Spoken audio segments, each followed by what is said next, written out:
My husband and his secretary, who was also his secret mistress, fired me the moment they took over the company. "We don't need lazy people like you," they said. I smiled politely and left.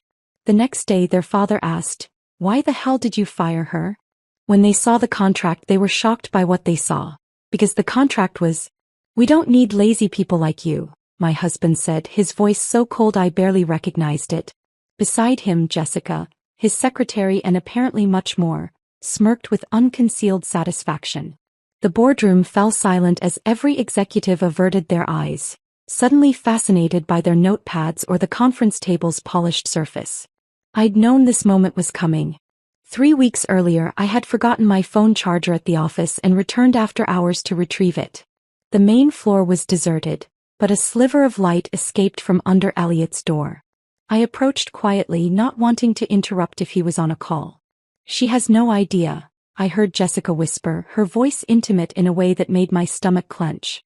"Once your father signs over control we can finally stop pretending." Elliot's laugh, low and conspiratorial, was one I'd never heard before. "Dad's health scare was the push we needed. The succession plan is already in motion." I froze, hand suspended mid-knock. Through the crack in the door I saw them. Jessica perched on my husband's desk, her skirt hiked indecently high, her fingers tracing patterns on Elliot's chest as he stood between her legs. "And Sienna?" Jessica asked, pronouncing my name like it left a bad taste in her mouth. "She's served her purpose," Elliot replied. "Dad always had a soft spot for her, but he's not thinking clearly these days. Once I'm in charge we'll phase her out. She's been coasting for years anyway." Something broke inside me that night. Trust, love, the illusion of a 15-year marriage. But something else hardened in its place. I slipped away unnoticed, leaving my phone charger behind and drove home in a daze. When Elliot returned hours later I pretended to be asleep, buying myself time to think. Anthony's heart attack 6 months ago had changed everything. Though mild, it had rattled everyone, especially his son. Anthony Hamilton had built Hamilton Innovations from nothing, turning it into a respected mid-sized tech company. I'd watched the strain it put on him over the years, the toll of leadership visible in the deepening lines around his eyes. But I'd also seen his pride when the company hit milestone after milestone. Elliot had always worked at his father's company, groomed from college to eventually take over. I'd met him during my first week as a project manager. He was charming, ambitious, and seemed genuinely interested in my ideas. Our whirlwind romance culminated in marriage within a year. Anthony had welcomed me warmly, both as a daughter-in-law and as an employee with fresh perspectives. What no one at Hamilton Innovations knew, except Anthony, was that I wasn't just Elliot's wife or a mid-level employee. I was the silent partner who had provided the initial capital that saved the company during its rocky early years. My inheritance from my grandparents had been substantial, and I'd believed in Anthony's vision enough to invest everything. We kept my involvement quiet at first for practical reasons, then maintained the secret as a strategic advantage. It allowed me to observe the company culture unfiltered, to see how employees were truly treated when they thought no one important was watching. After Anthony's health scare, I noticed subtle changes in Elliot. His affection toward me cooled. Our conversations about work became vague and dismissive. He started coming home later, smelling of unfamiliar perfume, making thin excuses about client dinners and emergency meetings. I'd suspected an affair but had been too afraid to confirm it, until that night at the office. The following weeks brought a flurry of secretive meetings Elliot didn't invite me to. Anthony called less frequently, sounding strained when we did speak. The company grapevine hummed with rumors of reorganization. I watched it all unfold with a strange detachment, like observing a play where I already knew the tragic ending. Which brought me to today's board meeting, the culmination of betrayal that had been building for months. "Sienna, your position is being eliminated as part of our restructuring," Elliot continued, shuffling papers without meeting my eyes. "The severance package is generous, considering your contributions." Jessica slid a folder across the table, her red nails tapping impatiently as I made no move to take it. "It's all standard procedure," she added with false sympathy. "We're streamlining operations now that Elliot has assumed full control from his father." "Where is Anthony?" I asked, my voice steadier than I expected. "Dad's resting at home. Doctor's orders," Elliot replied quickly. He's signed over operational control but remains chairman emeritus. He trusts my vision for the company's future. I doubted that very much. Anthony and I had spoken just last week about Elliot's recent decisions. The corners cut on quality control, the loyal employees replaced with his college friends, the risky ventures undertaken without proper due diligence. Anthony had been troubled, conflicted between paternal pride and business sense. I see, I said, finally reaching for the folder. I opened it, scanned the first page and closed it again. Is that all? Elliot blinked, clearly thrown by my calm. He'd expected tears, perhaps a scene. Jessica looked equally confused, her triumph dimming in the face of my composed demeanor. You have until the end of the day to clear out your office, she said, attempting to reassert control. Security will escort you. I stood, smoothing my skirt. That won't be necessary. I can find my way out of the building I've worked in for 15 years. As I gathered my belongings, I felt the board's collective discomfort. These were people I'd worked alongside for years. Some friends, some merely acquaintances. None spoke up. One question, I said, pausing at the door. Does Anthony know about this meeting? A flicker of unease crossed Elliot's face. As I said, Dad stepped back from day-to-day operations. I'm handling things now. I nodded slowly. Congratulations on your promotion, Elliot. You too, Jessica. I imagine your new position comes with substantial benefits. Jessica flushed, but Elliot's jaw tightened in anger. He recognized the double meaning in my words. I walked out with dignity, past the curious stares of colleagues, past the office I'd occupied for over a decade. My calm exterior betrayed nothing of the calculations running through my mind. They thought they'd seen the last of me. A dismissed employee, a soon-to-be ex-wife, a footnote in the company history. They had no idea what tomorrow would bring. I walked to my car in the company parking lot, my box of personal items lighter than 15 years of memories should be. The security guard, Jim, who'd watched my back on countless late nights, gave me a sympathetic nod. He knew better than to offer the escort Jessica had ordered. As I drove away from Hamilton Innovations, my mind drifted back to where it all began. The Chicago Business Innovation Conference 16 years ago. I was fresh out of my MBA program, hungry to make my mark, still mourning my grandparents' passing while trying to figure out what to do with the substantial inheritance they'd left me. Anthony Hamilton stood out immediately, not because he was the loudest or flashiest presenter but because of his quiet passion. While other entrepreneurs showcased half-baked apps and questionable social media platforms, Anthony had actual prototypes for energy-efficient building systems. His booth was modest compared to the venture capital darlings, but his eyes lit up when explaining the technology. The problem, he told me after I'd lingered at his display long enough to ask detailed questions, isn't the technology. It's the capital. Banks see us as too risky and venture capitalists want controlling interest. We ended up talking for hours at the hotel bar afterward, sketching possibilities on cocktail napkins. Anthony had 20 years of engineering experience, a small but dedicated team, and a warehouse full of promising prototypes. What he didn't have was runway. My son just graduated business school, he mentioned, pride evident in his voice. Elliot has fresh ideas about marketing, distribution channels I hadn't considered. I remember thinking how rare it was, a father and son wanting to build something meaningful together. It resonated with me. I'd been close to my grandfather who always regretted not having the capital to expand his small hardware store. What if I invested? I asked impulsively after my third iced tea. My grandparents left me their life savings. It's just sitting in accounts while I figure out what to do with my life. Anthony had laughed, thinking I was joking. When he realized I wasn't, his expression grew serious. That's not something to offer lightly, Sienna. But it wasn't a light offer. We met again the next day and the next. He showed me business plans, market research, patent applications. By the end of the week I was convinced. $500,000, I said in his hotel room on the final day of the conference. For 49% of the company. Anthony nearly choked on his coffee.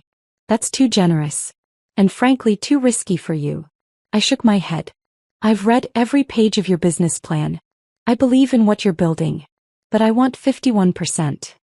His face fell. I can't give up controlling interest, Sienna. This company is my life's work. I don't want control day to day, I clarified. I want protection. I've seen too many investors get pushed out once companies become successful. We'll draft an agreement.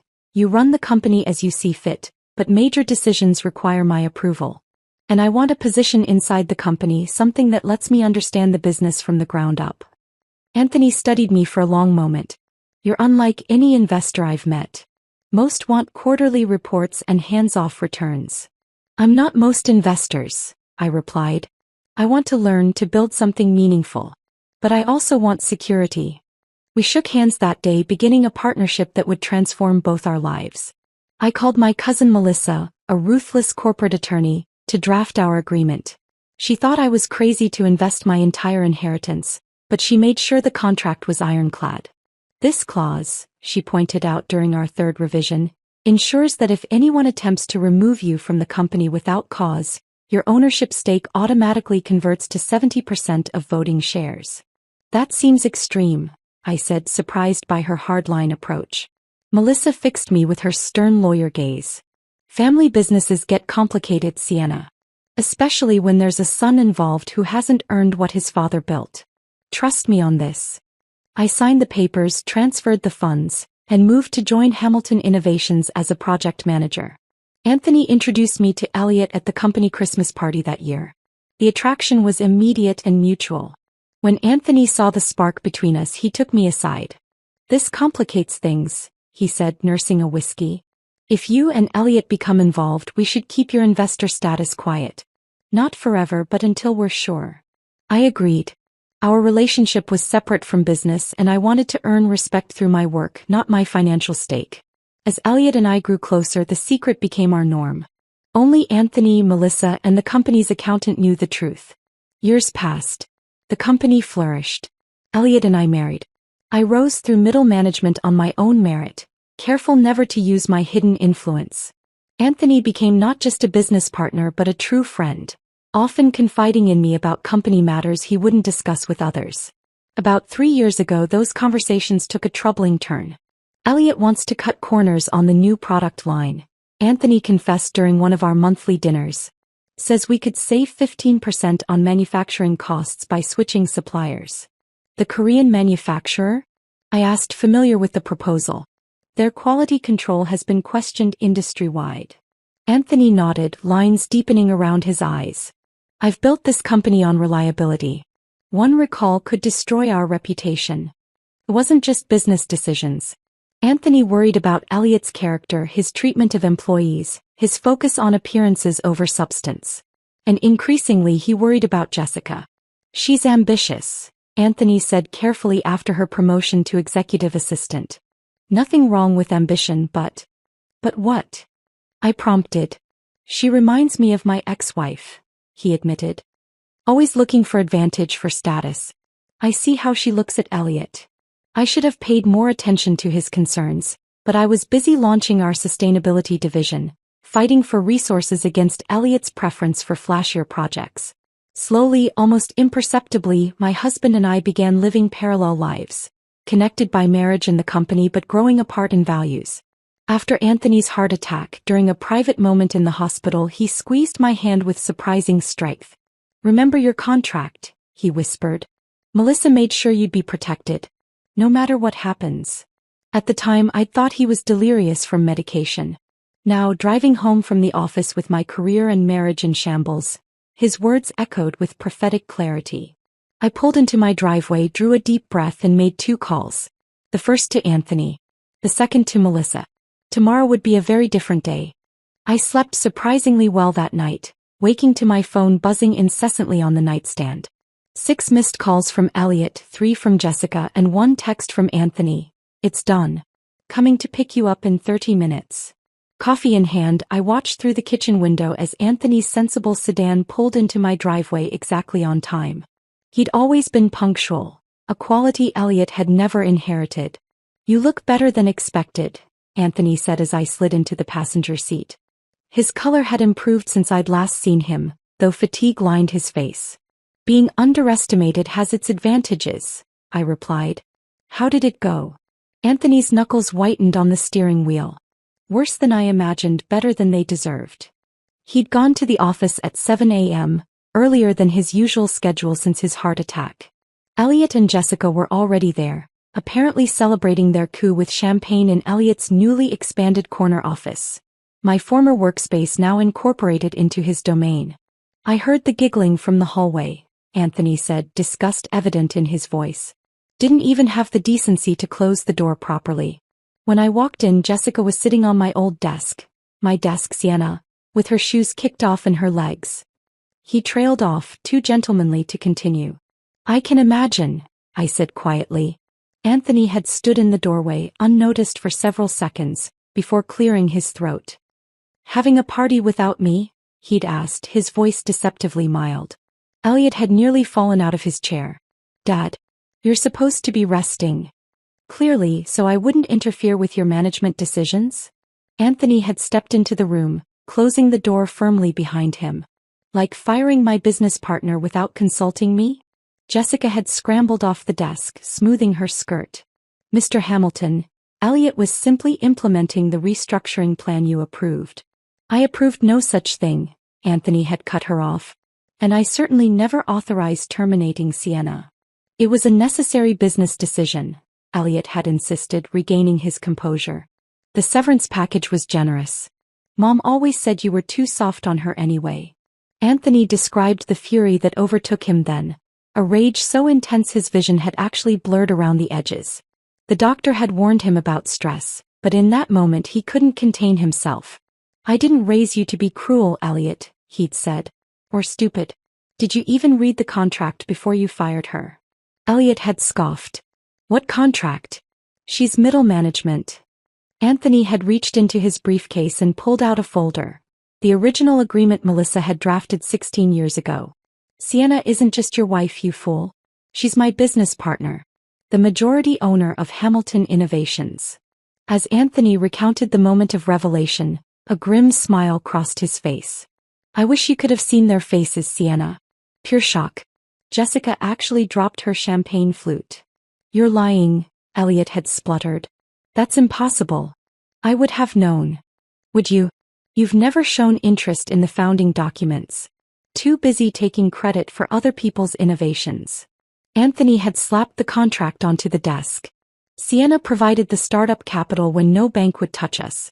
Her inheritance funded everything. The equipment, the patents, the first 3 years of operating costs. Without her, there would be no Hamilton Innovations. In the car I asked, how did Jessica react? Anthony snorted. First shock, then calculation. That woman adapts quickly. She immediately tried to position herself as an innocent bystander. I was just following Elliot's directives, Mr. Hamilton. I had no idea about any of this. But Anthony hadn't been fooled. He'd seen the text messages on Elliot's phone. Jessica had been the one pushing for my termination for months, suggesting replacements for my role, always people connected to her somehow. Then she tried discrediting you, Anthony continued as we pulled into the company parking lot. Said you'd been undermining Elliot, sabotaging projects, sharing company secrets with competitors. That's ridiculous, I said, genuinely surprised. I've given everything to this company. I know that. Told her exactly where she could stick those accusations. Anthony parked in his reserved spot, which someone, likely Jessica, had already relabeled with Elliot's name. He peeled the vinyl lettering off with savage satisfaction. Elliot had apparently moved from denial to anger quickly. You never trusted me to run this company, he'd shouted. You've had her spying on me all these years, reporting back to you. No, son, Anthony had responded, his voice heavy with disappointment. I trusted you would earn the right to lead, not steal it. Sienna never needed to spy, your actions spoke for themselves.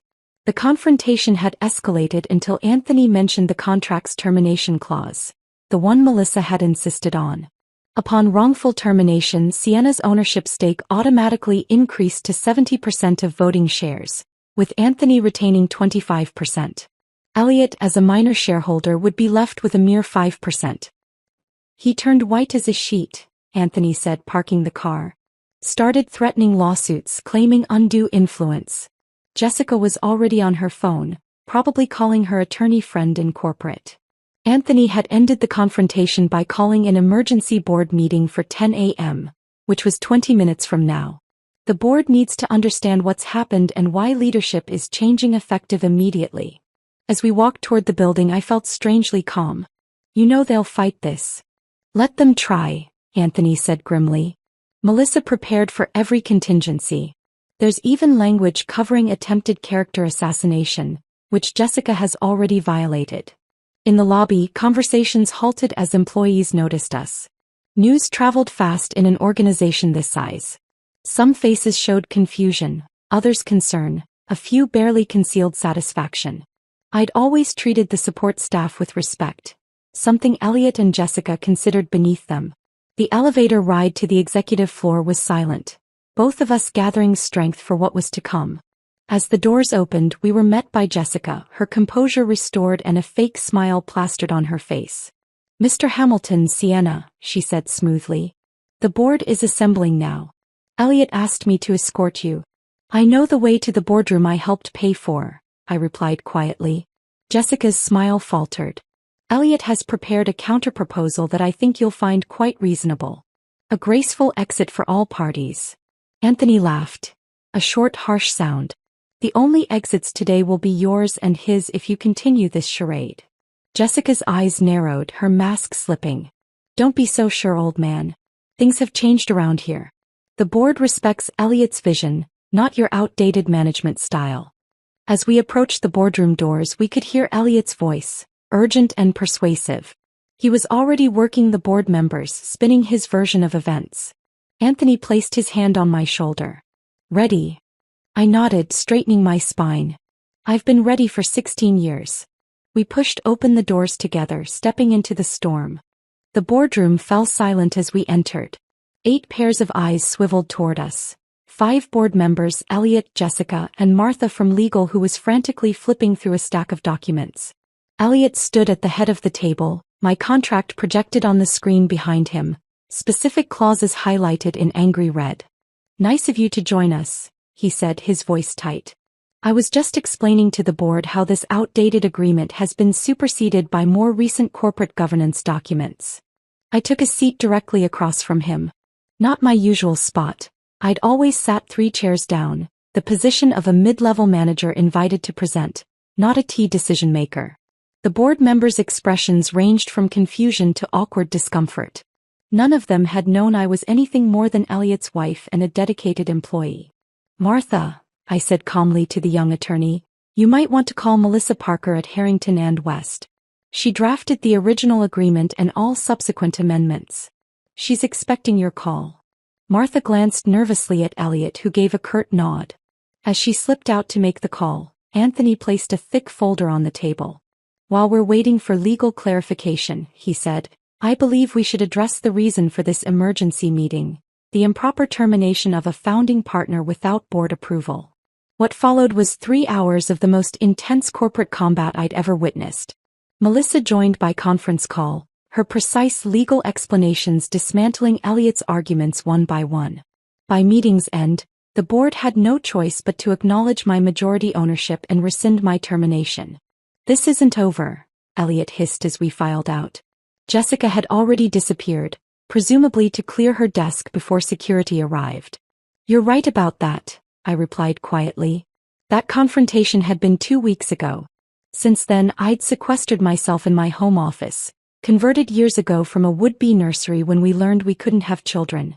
The walls were now covered with organizational charts, financial reports, and sticky notes detailing irregularities I'd discovered while combing through company records.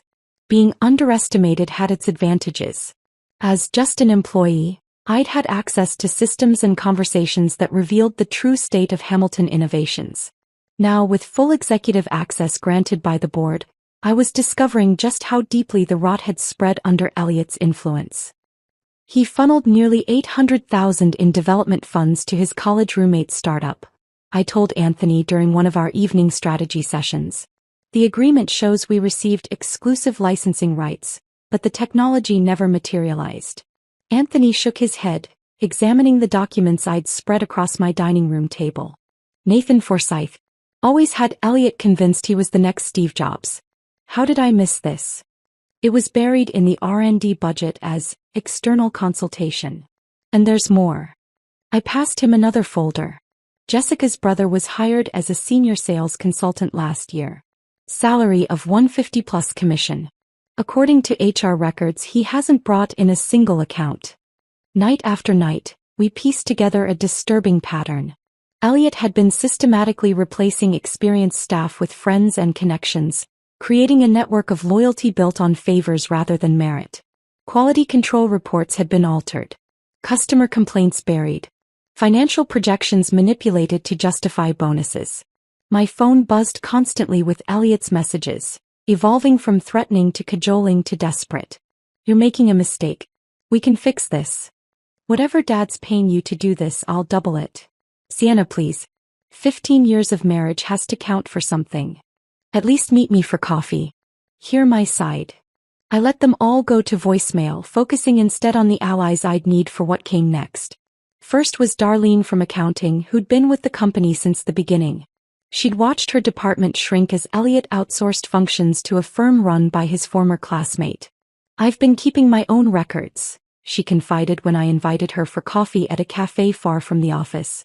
She slid a flash drive across the table. Discrepancies between reported expenditures and actual payments. Thought I was just being paranoid until you called.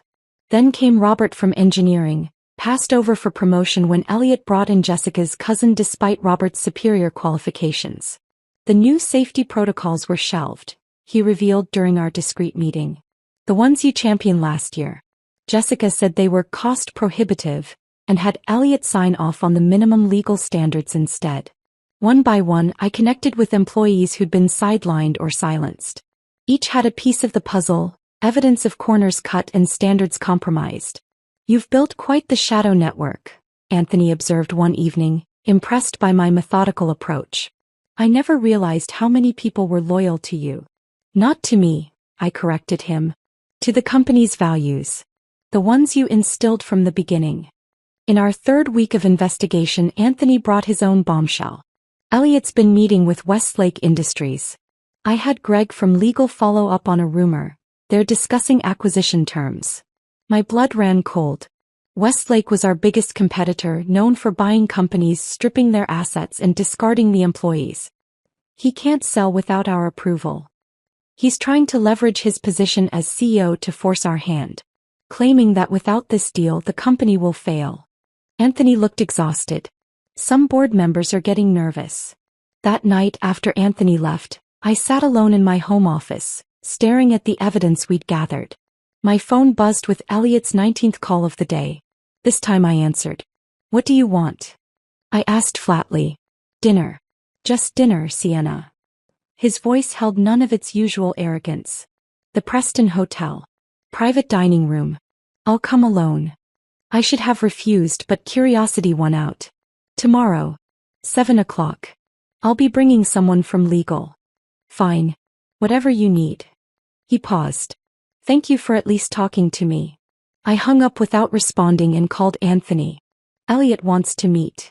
It's a trap, he warned immediately. Of course it is, I agreed. But I want to hear what he's offering. It might reveal what he's most afraid of us finding. We spent the rest of the night preparing, anticipating every possible scenario. By dawn, I had outlined our final strategy, the calculated response to Elliot's desperate moves. I showered and dressed carefully, selecting a conservative blue suit I hadn't worn since my termination. In my briefcase, I placed a single folder containing documents that would determine the future of Hamilton Innovations, and the people who had built it. Whatever happened at dinner, Elliot was about to learn that underestimating me had been his most expensive mistake. The Preston Hotel's private dining room was understated elegance, neutral tones, soft lighting, and a table set for 3, though only Elliot waited when I arrived. No sign of Jessica.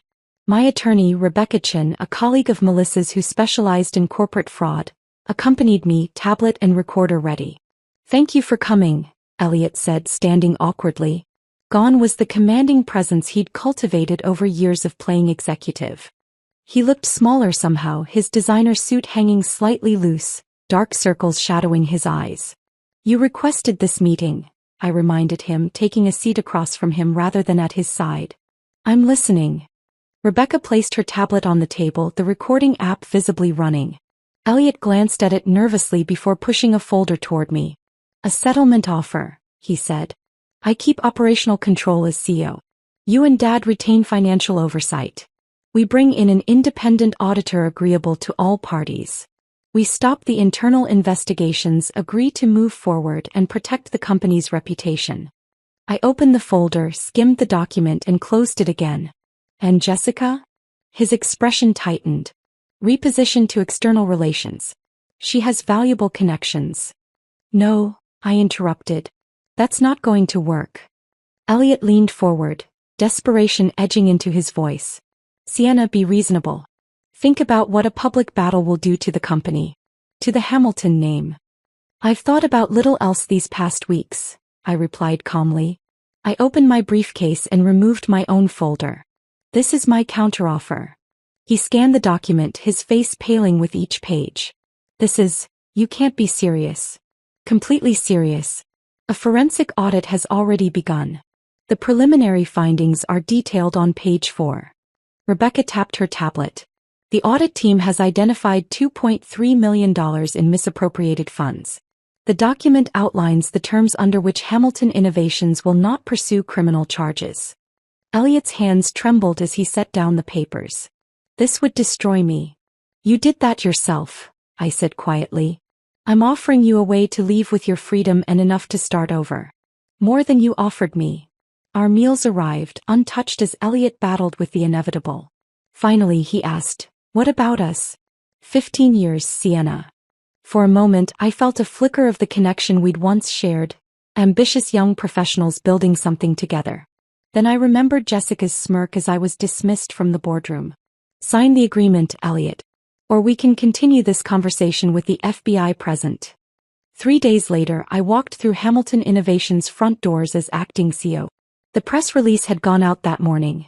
Elliot Hamilton stepping down for personal reasons, Sienna Hamilton assuming leadership during the transition, Anthony Hamilton returning as chairman of the board. The receptionist's eyes widened as I approached. Miss Hamilton. Welcome back. Thank you, Diane, I said warmly. How's your son doing at college? Her surprise at being remembered melted into a genuine smile. Made Dean's List first semester. That scholarship program you started made all the difference. The elevator ride to the executive floor felt different this time. Employees nodded respectfully, some offering quiet congratulations. The whispers that followed were curious rather than pitying. Anthony waited in the CEO's office. Elliot's office until yesterday, now mine.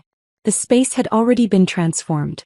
Gone were the pretentious modern art pieces Elliot had insisted projected success. The desk had been repositioned to face the door rather than the view, making it about work rather than status. The team worked through the night, Anthony explained. Said they wanted it ready for your first day. I noticed familiar touches. My old plants rescued from storage, family photos I'd kept in my middle management office, the worn leather chair I'd always found more comfortable than Elliot's ergonomic throne. First order of business, I said, settling behind the desk.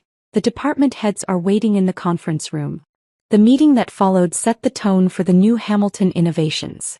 The forensic audit's findings were presented transparently. $2.7 million in misappropriated funds, systematic nepotism, and dangerous corner-cutting in quality control. No attempt to hide or minimize the damage. We're going to fix this, I told the shocked executives. Together. Starting with a restructuring that rewards merit, not connections. Robert from engineering was promoted to chief technology officer, replacing Elliot's fraternity brother who'd missed 6 critical deadlines.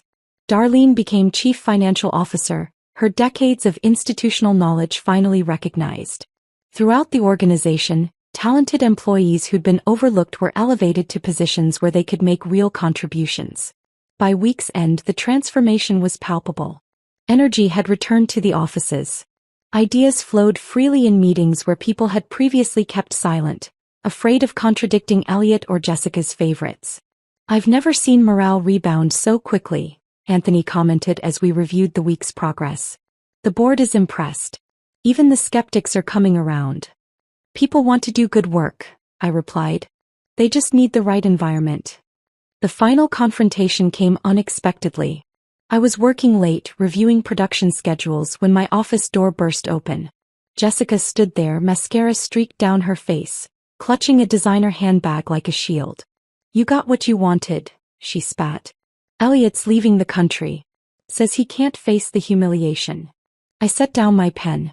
"That's his choice. The agreement only required his resignation. You destroyed him. After everything he did for this company." "What exactly did he do, Jessica? Besides taking credit for other people's work and funneling money to friends?" She faltered, anger momentarily replaced by uncertainty. "He had vision." "No," I corrected gently. "He had ambition. There's a difference."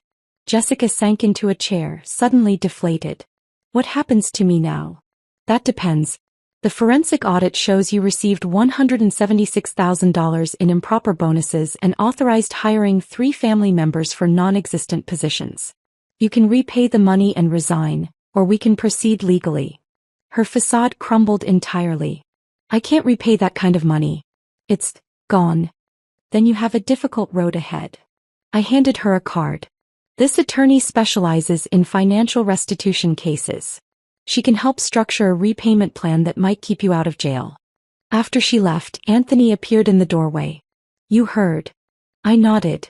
Security called when she arrived. He entered, closing the door behind him. "You could have had her arrested." "To what end?" "She's lost everything that mattered to her. Status, power, Elliot." I shrugged. "Some lessons have to be learned the hard way." Anthony studied me with newfound respect. "When did you become so wise?" "Somewhere between being fired by my husband and discovering I owned the company," I replied with a small smile. As we looked out over the city lights, Anthony placed a hand on my shoulder. I always hoped Elliot would grow into the kind of leader this company deserved. Turns out she was here all along. The Hamilton innovations that emerged from the scandal was stronger, more ethical, and more innovative than before.